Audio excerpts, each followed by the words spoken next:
स्वीकृत हो जाते हैं। बहुत ध्यान से सुनना। ये 10 लक्षण जब प्रकट होने लगे तो जान लेना कि अब हमारा परम सौभाग्य उदय होने जा रहा है। बस हम भगवत साक्षात्कार के नजदीक हैं। जब तक इन 10 लक्षणों में कमी दिखाई दे तो संभालो इन 10 लक्षणों को अपने जीवन में पक्का। इन 10 का पूर्ण होना मतलब भगवत साक्षात्कार होना। धृति क्षमा दमोस्तेयम शौचमिंद्री निग्रह धीर विद्या सत्यमक्रोधो दशकम धर्म लक्षणम। धृति सबसे पहला है। धृति किसी भी प्रकार का संकट, अपमान, विपरीतता, प्रतिकूलता, दुख आ जाए, पर जो हमने भगवत प्राप्ति का लक्ष्य लिया है, चाहे गृहस्थ हो या विरक्त हो, भगवत प्राप्ति का लक्ष्य लिया है, अब वो नहीं छूट सकता, चाहे कुछ भी हो जाए। पहला लक्ष्य स्वीकृति इसीलिए कहा है। बहुत जोर की बात है, खुली वस्तु रखी है, बिगड़ी जन्म अनेक किया वही सुधरे आज, तो हो ही ना। यह स्वीकृति बहुत बड़ी बात है।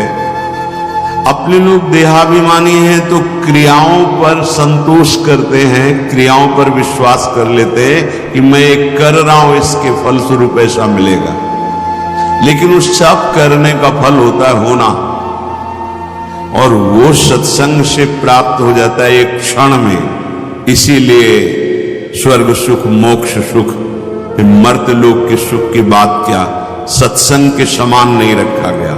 तात स्वर्ग अपवर्ग सुख धरी तुला एक अंग, तूलन ताहि सकल मिल जो सुख लव सत्संग। स्वीकृति बहुत जोर की बात। पहला है धृति। धृति माने किसी भी प्रकार का कोई भी अपमान, तिरस्कार, निंदा, परिस्थिति, विपरीतता आपके मार्ग में आवे पर आपकी स्वीकृति पे अंतर नहीं होना चाहिए। इसे धृति कहते हैं। धृति ये बहुत आवश्यक है भगवत मार्ग के पथिक को। जो स्वीकृति की हुई है उस पे कोई विक्षेप नहीं पड़ना चाहिए, जो होना सो हो जाए। स्वीकृति नहीं बदलनी चाहिए। बस तुम्हारा ये था माम प्रपद्यन्ते तास तथैव भजाम्यहम्। कोई भी परिस्थिति, कोई भी विपरीतता, कोई भी अपमान हमारी स्वीकृति में अंतर नहीं डाल सकता। मृत्यु स्वीकार करना अच्छा है, पर स्वीकृति पे अंतर नहीं आना चाहिए। वही स्वीकृति भगवत प्राप्ति करा देगी। गोस्वामी जी बाद में सब बातें कह रहे, पहले कह रहे बिगड़ी जन्म अनेक की अब ही सुधरे आज। हमारी धृति इतनी कमजोर है कि प्रतिकूलता के आभास मात्र में हम छोड़ देते हैं। प्रतिकूलता तो आई नहीं, प्रतिकूलता के आभास, शायद प्रतिकूलता आ जाए, इससे हम भाग पड़ते हैं। ये कायरों का मार्ग नहीं है भगवत प्राप्ति। अज्ञान को छोड़िए। क्या तुम प्रभु को छोड़ दोगे तो दुखों से बच जाओगे क्या? जो कछ लिखा लिलाट दुख सुख देह संग, भुगते गो जहां जाएगो या सिद्धांत अभंग। या सिद्धांत अभंग तजत क्यों धीरज प्राणी। यही धृति। तजत क्यों धीरज प्राणी, वृंदावन परिहरे प्रिया प्रीतम रजधानी। स्वामिनी जी के महल को, स्वामिनी जी के चरण आश्रय को छोड़कर तुच्छ विषयों की तरफ कदम बढ़ा देना, स्वीकृति आपकी बहुत कमजोर है। बिगड़ जाएगा, ये जन्म बिगड़ जाएगा। पता नहीं किस युग में स्वीकृति का अवसर मिलेगा कि नहीं मिलेगा। कितना भी संकट आवे धैर्य नहीं छोड़ना, सब कुछ सहना है, राधा राधा कहना है। नियम बना लो, जीत जाओगे, काल पर भी विजय प्राप्त कर लोगे। विश्वास करो, ये मंत्र मान लो, सब कुछ सहना है, राधा राधा राधा राधा। आपको सराहेंगे, आपको चाहेंगे, आप जो मर्जी आवे सो करो। सराहेंगे आपको, कोसेंगे नहीं, आपको सराहेंगे और आपको ही चाहेंगे। हम आपसे तन मन प्राण सर्वस्व समर्पित करके प्रेम कर रहे हैं। ये प्रेम मार्ग की बात। भगवत प्राप्ति करना है तो पहली बात है धृति। ये धैर्य रखो, ये नहीं देखा जाता, धैर्य नहीं दिखाई देता, धैर्य नहीं। जरा सा विचलता हुई भाग पड़े। कहां भागोगे? जिधर भाग के जा रहे उधर तो विचलता का समुद्र है। यहां तो विचलता तुम्हें अविचल स्थिति प्रदान करने के लिए है। यहां का भय तुम्हें निर्भय पद प्रदान करने के लिए है। और इस भय को स्वीकार करके भाग रहे हो तो महाभयावह प्रवाह है संसार का, बहते चले जाओगे। अभय होए जो तुम्हें डेराई। धृति, जो धृतिवान है, लौकिक पारलौकिक सारी संपत्तियां उसके चरणों में झुकने लगती है। देख लो, शब्द पर ध्यान दो। जो धृतिवान है, धैर्यवान है, हर कष्ट सहता है, तो आगे जो मार्ग है बोले लौकिक और पारलौकिक सारी संपत्तियां उसके चरण चूमती हैं, क्योंकि वो धैर्यवान है। अगर धृति नहीं है तो परमार्थ का भेष भले हो, परमार्थ की स्थिति नहीं होगी। इसीलिए भगवान कपिल देव जी ने माता देवती जी से कहा, जो आसक्ति संसार के बंधन का कारण है, वही आसक्ति यदि महात्माओं के चरणों में हो जाए तो मोक्ष का खुला हुआ द्वार है। तो वो महात्मा कैसे होते? तो सबसे पहला शब्द था तितिक्षवः। महान सहनशील होते हैं संत जन। तितिक्षवः या धृति, ऐसा धैर्य कि कोई भी विचलित ना कर सके। बहुत गंभीरता से, इसीलिए इसमें रुके हुए हैं। बहुत गंभीरता से पहला लक्षण है भगवत प्राप्ति का। जिसके अंदर ये 10 लक्षण आ गए तो भगवान प्रकाशित हो जाते हैं हृदय में, क्योंकि वही परम धर्म का स्वरूप है। भागवत धर्म में चलने वाले या कोई भी धर्म स्वीकार करे तो धृति जरूर आनी चाहिए। अगर धृति नहीं, आप पातिव्रत धर्म, एक पत्नी व्रत धर्म, जो जहां जिस धर्म में, तो उसको धैर्य धारण करना पड़ेगा। बिना धृति के धर्म का पालन नहीं होता। फिर ये तो परम धर्म, महाभागवत धर्म, प्रेम धर्म, इसमें तो कष्टों की परवाह करे तो योद्धा कैसा। अगर अनुकूलता, प्रशंसा, मान और सुख की चाह है तो परमार्थ का पथिक कैसा। अभी भ्रम में है वो। किसकी अनुकूलता? किसकी अनुकूलता? शरीर की। चाहे जितना अनुकूलता देते रहो नष्ट होगा, इसकी अनुकूलता नहीं। श्री कृष्ण अनुकूल है। श्री कृष्ण की अनुकूलता को देखो कि हमारे शरीर, मन, वाणी, चेष्टा प्रभु के अनुकूल हो। उसके लिए तुम धैर्यवान बनो। चाहे जितनी निंदा हो, अपमान हो, तिरस्कार हो, संकट आवे, विपत्ति आवे, परवाह नहीं। तो हर विपत्ति संपत्ति बन जाएगी। देख लेना, लिखा है कि जो धैर्यवान होकर परमार्थ में चलता है तो लौकिक और पारलौकिक सिद्धियां और सफलता उसके चरणों में आ जाती है। श्री राधा किंकरीणाम लुठति चरण यो रद्भुता सिद्ध कोटि, करोड़ों प्रकार के वैभव सिद्धियां उसके चरण दास्ता में आ जाती, हाथ जोड़े खड़ी रहती है जब सेवा की आज्ञा। दूसरी बात, दूसरा लक्षण है क्षमा। अपने साथ कोई बुराई कर रहा है, भगवत प्राप्ति करनी तो संसारिक आदमी इन बातों को समझ भी नहीं सकता, क्योंकि उसका उद्देश्य अंतःकरण धर्म में अहम ममत्व स्थापित करके भोगों को भोगना और उसी में सुखी होना है। अभी अज्ञान है, वो नहीं समझ रहा। ये परमार्थ के पथिक की बात है। क्षमा, ये इसलिए बोला, वो सामने वाला हमको ऐसा बोलता है, हम चुप रहेंगे। कैसे चुप रह सकते हैं? सामने वाला कौन है? अगर तुम संसारी हो तो संसार है, और परमार्थिक हो तो तुम्हारा आराध्य देव है। तुम्हारी वही तत्व दृष्टि होनी चाहिए जिसकी प्राप्ति के लिए निकले हो। कब करोगे? किस जन्म में करोगे? अभी इसी क्षण से अभ्यास शुरू करो। क्षमा, अपने साथ बुराई करने वाले को दंड देने या दिलाने की पूरी शक्ति होने पर भी, दंड देने या दिलाने की आज्ञा करते ही विध्वंस मच जाएगा। ऐसा होने पर भी ना तो शरीर से दंड दे, ना वचन से दंड दे, ना किसी से प्रेरित करके दंड। हम तो नहीं करेंगे, पर तुम देखो, तुम हमारे शिष्य हो, हम तो सह गए, तुम्हें नहीं सहना चाहिए, जाओ। तो बात एक ही हो गई, बात एक ही हो गई। आप उसको दंड देना चाहते हैं तो आपके अंदर क्षमा बल नहीं है। करत जे अनशहन निंदक तिनहु पे अनुग्रह, ना इस लोक में तुम्हें दंड मिलेगा और ना परलोक में दंड मिलेगा। मेरे अपमान, मेरे निरादर, मेरी निंदा, मेरे तिरस्कार का तुम्हें कहीं दंड ना मिले।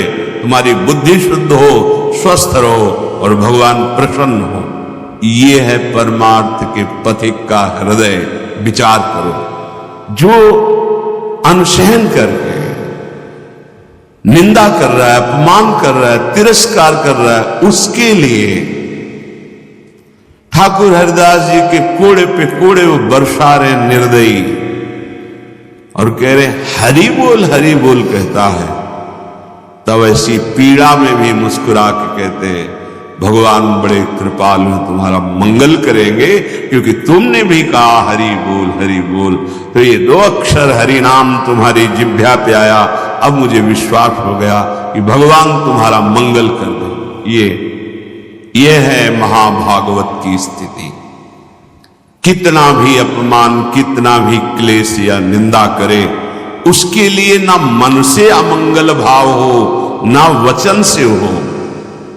देखो, पूरी शक्ति है, पर जैसे ऐसे महापुरुष हुए हैं कि अगर वो संकल्प कर ले तो क्या ना हो जाए। इतना उनके पास भजन बल है, तप बल है। साधारण आदमी उनका अपमान करके पीट के चला जाए, वो बताते भी नहीं कि किसने पीटा है, कभी नहीं। वो कभी लौट कर भी नहीं देखते किसने ऐसा क्यों किया है। क्यों? क्योंकि अगाध बोध संपन्न महात्मा जैसे अपने हाथ से, अपनी दांत से अपनी जिह्वा, अपने द्वारा कोई चेष्टा जो अपने को पीड़ा पहुंचा दे, किसको दंड देंगे? ऐसे आत्मस्वरूप सर्वत्र अनुभव करते। इसलिए राग द्वेष रहित महात्मा के हृदय में ये आता ही नहीं है कि इसको दंड दिया जाए। अपने साथ बुराई करने वाले को दंड देने दिलाने की पूरी शक्ति रहने पर भी उसको दंड देने या दिलाने की भावना मन में भी ना आए, और उसके हर अपराध को सहकर यथोचित चेष्टा करे कि उसको सुख पहुंचे, उसे भगवत साक्षात्कार होता है। उसे क्षमा कहते हैं। श्रीपाद प्रबोधानंद जी ने कहा, नीचापमानम शुद्धा। नीच शब्द इसलिए कि आप उससे महान हैं, आप उस पर शासन कर सकते हैं, आप उसको दंड दे सकते हैं, पर उसके द्वारा किए हुए अपमान को सह गए। कैसे? अमृत मान करके। अमृत, नीचा अपमान। जब कोई गाली दे, निंदा करे, अपमान करे, तब ये बात आवे, भगवान इसका मंगल करे। ये भक्त हृदय होता है। अनुकूलता में तो सबको आशीर्वाद देने के लिए तैयार हो जाएगा। प्रतिकूल परिस्थिति में भगवत भाव युक्त हृदय होकर कोई अमंगल सोच भी उसके लिए न करना, ये होता है। देखो, सर पे प्रहार किया नित्यानंद महाप्रभु के, जो जगाई मधाई के चरित्र में आता है। महाप्रभु जब चैतन्य देव ये देखा तो सहन नहीं कर पाए, कैसे महाभागवत के प्रति ऐसा अपराध, क्रोधावेश चरण पकड़ लिए नित्यानंद महाप्रभु कि चैतन्य महापुरुष का प्रभु, ये आपकी विशेष कृपा के पास नाथ, आपका अवतार दंड देने के लिए नहीं हुआ, आप कृपा कीजिए। ये आप कह दो कि वो तो अवतारी पुरुष हैं, तो हम किनके बच्चे हैं? हम किस मार्ग में चल रहे हैं? हम उन्हीं के तो बच्चे हैं, उन्हीं की तो अंश हैं, उन्हीं की तो शरण में है। वही नाम जो बोल रहे हैं वही तो हमें दे रहे हैं, कोई दूसरा नाम थोड़ी दे रहे, वही कृष्ण नाम दे रहे, वही राधा नाम दे रहे हैं, जिसमें ऐसी अपार सामर्थ्य है। वो तो स्वयं प्रभु हैं, पर हम कौन है? उन्हीं प्रभु के तो अंश है, उन्हीं प्रभु के बच्चे हैं, उन्हीं के चरण शरण में हैं, उन्हीं के वचनों के अनुसार चले तो वैसी ही कृपा का अनुभव होने लगेगा। क्षमा, पहला धृति, दूसरा क्षमा, तीसरा है दम। दम कहते हैं इंद्रियों को विषयों से हटाकर प्रभु में लगाना। ये भगवत प्राप्ति के लक्षण वाले महापुरुष का जो भाव है। दम, दमन करना। हमारी इंद्रियां बहिर्मुख होकर भोग भोगना चाहती हैं, इनका स्वभाव बन गया है। दुर्वासना मम सदा परिकर्षयन्ति। विषय इतने प्रबल हो रहे हैं कि इंद्रियों को अधीन कर लिए, इंद्रियां इतनी प्रबल हो रही कि मंथन करने वाली प्रमथन स्वभाव वाली मन को अधीन कर लिया है। मन इतना प्रमथन स्वभाव वाला बुद्धि को अधीन कर लिया। अब बुद्धि विषय में सुख मान करके सब छूट दिए हैं, तो इंद्रियां मन विषयों में विचरण कर रहे हैं। जो भगवत प्राप्ति करने की लालसा वाला उपासक है, वो दम रूपी सद्गुण से युक्त होता है। दम अर्थात दमन करना, इंद्रियों का दमन करना थोड़ा कठिन है। कामः संजायते क्रोधा, क्रोधा स्मृति विभ्रमा। जो हमारी कामना बन जाती है कि ये मैं भोग भोगूं और उसमें बाधा पड़ती तो क्रोध आ जाता है। बस ये कामना संकल्प न बनने पावे तो बहुत जल्दी निवृत्त हो जाएंगे। संकल्प बनने का समय हम देते हैं। जब कोई भी इंद्री का विषय आकर्षित होता है तो मन उसको विस्तार से सुख का, भोगा हुआ सुख या सुना हुआ या दृश्य में आया हुआ भोगने की लालसा, और आप अपने भगवत विस्मरण कर दिए और उसमें तन्मय हुए, संकल्प बना, गड़बड़ हो गया। अब परमार्थ से भ्रष्ट कर देगा। आज नहीं तो कल, क्रिया बने ना बने, भ्रष्ट कर देगा। संकल्प ही न बनने पाए। संकल्प बनने की छूट कब देते हैं? जिस समय हम ये भूल जाते हैं कि हमारा लक्ष्य भगवत प्राप्ति है। हम भोगों में सुख बुद्धि करके भगवान से विमुख वृत्ति के द्वारा संकल्प बना लेते हैं धैर्य से। जब हमको ये पता है कि इन भोगों में सुख नहीं, सुख तो सुख सिंधु प्रभु के नाम रूप में है, तो संकल्प कैसे बन गया? भगवत विमुखता के कारण संकल्प। वो क्षण भगवत विमुख हुआ, वो समय भगवत विमुख में जा रहा है, इसलिए आपका संकल्प बन रहा है। अगर नाम जप कर रहे हैं आप और आपका लक्ष्य है कि मुझे प्रभु के चरणारविंद की प्राप्ति करनी है, तो आप इंद्रियों का दमन स्वाभाविक कर लेंगे।